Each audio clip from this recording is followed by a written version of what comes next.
going on holiday to Solva. In fact, our wedding date was determined by the availability of the cottage in Solva for our honeymoon. Solva itself, there are lovely people here, and obviously with the harbour and so on, there's an interest in boating. I was quite interested in boating, and I now have a sailing boat, probably bigger than it ought to be for me, but I still get some fun out of it. Well, the most obvious change has been the inception of Solva Care, this concept that there are people in Solva who need some form of support and perhaps meeting more people because they're stuck in their houses, they don't drive. We can actually help those people, driving them around, taking them to the shops or the bank or whatever it is that they want to do, and they're thrilled because they see sites that they perhaps haven't seen for years or months at least, and it's just quite nice to be able to show them these things and let them see them. I think we all consider we had lovely childhoods. Very much so. All of us have come from big families. I was one of 6. I was one of 8, the eldest. No, I was only one of 4 compared to small compared to this. This was home, always was and always will be. And I came back in the late 70s. I couldn't wait to get back. I always said if I had a child, I was going to bring it up in Solva. Solva was a very Welsh community when I grew up. I delivered milk with my Auntie Linda, so I were integrated throughout the village. We went into people's houses and put milk in their jug. They didn't want to have a bottle left on the doorstep. Went in and had rock cakes in River Street, and it was a very open sort of environment. Yeah, nobody locked their doors. No, it was a very happy upbringing. It was. Yeah. Your mum was Auntie Margie, even though she was no relative. Well, nobody was called by their Christian names. None of the adults were called by their Christian names then. They were all called Auntie and Uncle, or more respectful Mrs. if it was. There weren't many of those. They were mostly Auntie and Yeah, Uncle, weren't they? exactly. And basically, this was our playground. We were very rarely at home. We were always out.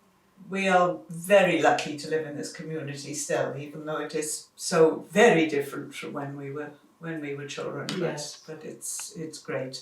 The hall has lots going on in it, including Solva Care, which is our latest creation. Yes.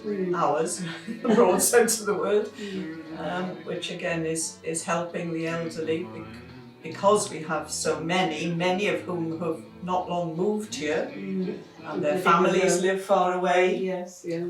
And it's made all the difference for them to be able to get out and about, isn't it?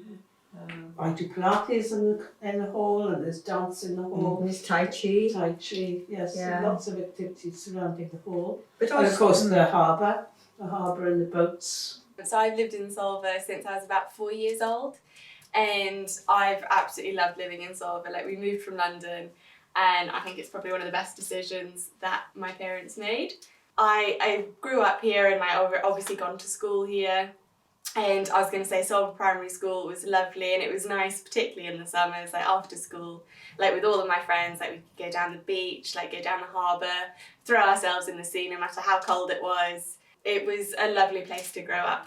I think we should mention the school. We don't have a school in Solva anymore, very sadly. The primary school is, they have the younger children attending there. But it's not a primary school as we knew it. No, it's a voluntary. No.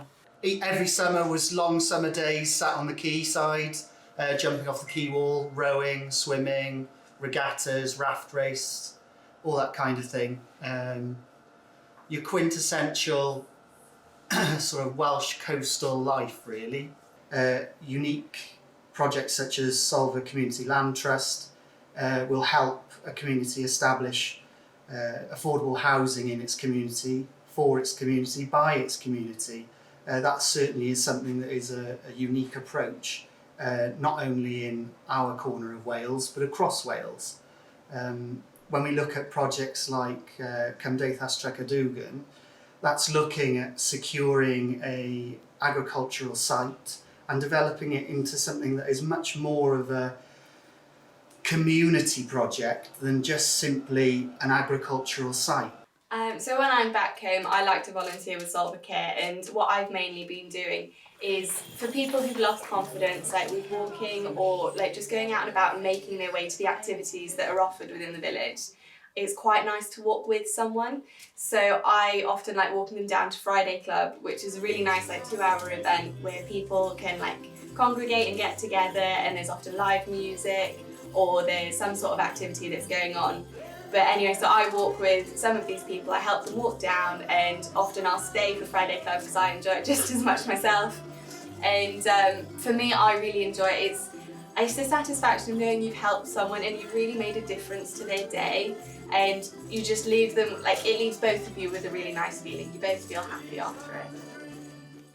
So in terms of looking at the way Solva is in the present, I mean, I moved back to Solva some 8 years ago after university, and it was a much different place to it is actually now.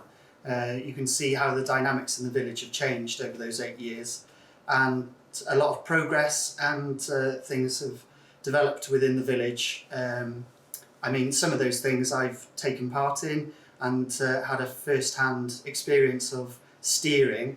Things like the Edge Festival, I've been instrumental in establishing that festival and creating a different dynamic to the tourism environment within the village. Through my engagement on community council with things such as Solva Care, we've seen a much more connected community than we have perhaps maybe 8, maybe 15, maybe 20 years ago. Yes, the community was socially connected and people knew each other and they connected in the pubs and they did things together like that, and they went to events and everyone attended the regattas and things like that. But I think we've developed a much more connected sense of our community in that we engage in so many different ways, especially in projects such as Solva Care, where you're actually helping somebody not only in the later stage of life, but in a lonely time of their life, perhaps, if they've been widowed or alone, and helping them to re-engage with the community and find that thing that made them want to live in Solva, or that thing that they added to Solva. It means that people who sometimes get forgotten about in our society aren't forgotten about in Solva. We look after each other, and there's a real sense of community. Whether you're 3 years old or 100 years old, you have a value in Solva, and no matter what, everyone is appreciated and really valued.